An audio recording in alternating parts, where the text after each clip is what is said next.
One thing that's always surprised me about waterfowl hunters is, in general, it seems like a lot of people are embarrassed to use their call in front of other hunters. And we're not out there to try to impress other guys or other women and be like, hey, look at me, I'm a champion caller. That's not what it's about. What it's about is trying to just fool birds and make your decoys look more lifelike. And you're never going to get better at calling unless you just take it out and you start playing. So raise your duck call and join me.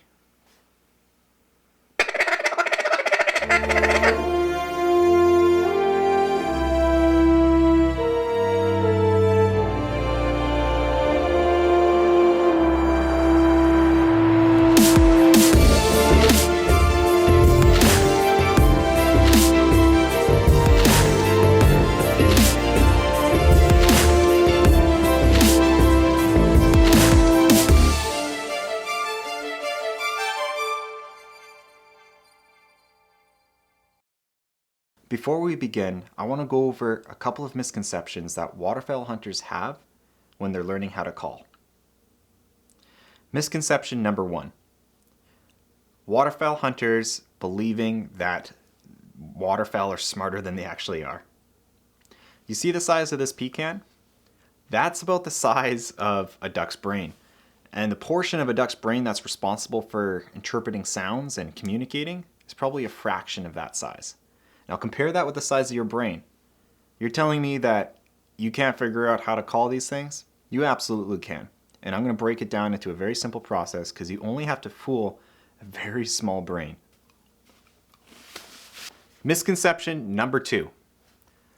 I'm not musically inclined, so therefore duck calling is going to be difficult for me. If you can speak and say certain words, you can duck call.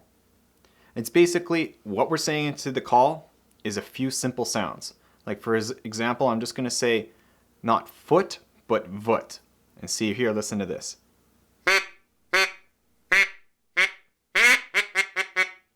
All I'm saying is voot. If you can speak English, you can use a duck call. I'm not trying to teach you how to play a fancy Chopin symphony. I'm simply trying to teach you how to say voot into a piece of plastic. Misconception number 3, and this is actually very common among waterfowl hunters who are just beginning. You do not need a waterfowl call for every species that you're going to hunt. For example, this is my mallard call, but I don't need to go and buy a teal call and a pintail call and a wood duck call. Birds are constantly listening to each other out on the water. You don't necessarily need to convince them that you're the exact same species as they are. You just have to get them curious enough to come into shotgun range.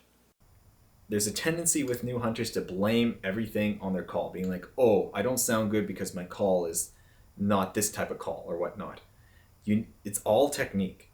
I've been able to take every single call I've ever bought and make the exact same sounds because I have good technique, not necessarily because, oh, this call is so amazing that it just fixes everything that I do wrong.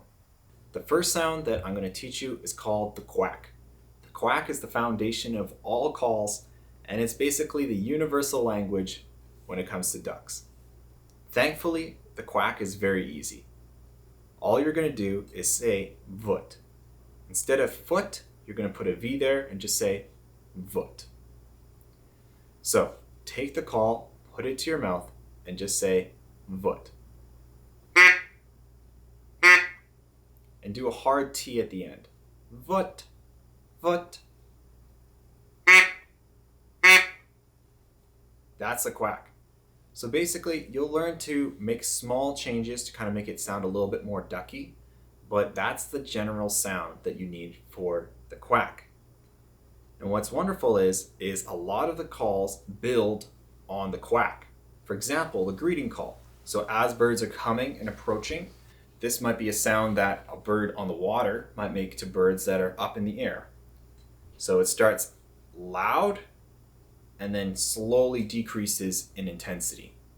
And it's just a string of quacks. So loud quack, even quieter quack, very quiet quack. So just watch.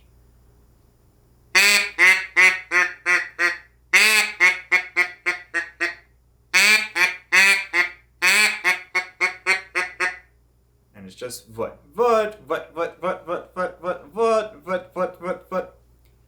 that's it. The feeding call is a little bit different than the quack, but it's still very easy.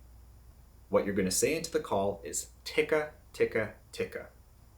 So let's just start with one ticka. And what you're going to do is do it faster. You don't want to go crazy. Some people do it like a machine gun. You don't want to do that, but you want to go ticka, ticka, ticka, ticka, ticka. And that's a feed call. A little bit slower would be probably more natural, so listen to this.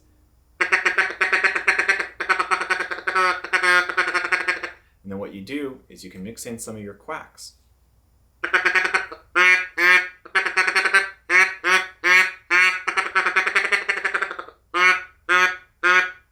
And what you can see, I'm using my bottom hand and I'm changing the angle of where my sound is being thrown. That way from the air, it sounds like there's multiple ducks having a great time swimming and being like, there's lots of food. And that's what you want. Now that you know the 2 duck sounds that you need to make, let's discuss some commonly asked questions. A common question that we get is, okay, I've learned the 2 duck call sounds, but aren't there a lot of other sounds that ducks make? Shouldn't I learn those? And yes, you may if you want, but you don't need to. There's different calls, like such as the hail call or high balls or the Cajun squeal. They all sound really cool, but they're not necessary. If you want to go out there and as soon as possible be able to bring back birds to your family, the quack and the feed call will help you do that. The second question is, why do I need to learn how to call with like a manual duck call? Can't I just bring my Bluetooth speaker with me and just press a button and just play some duck sounds?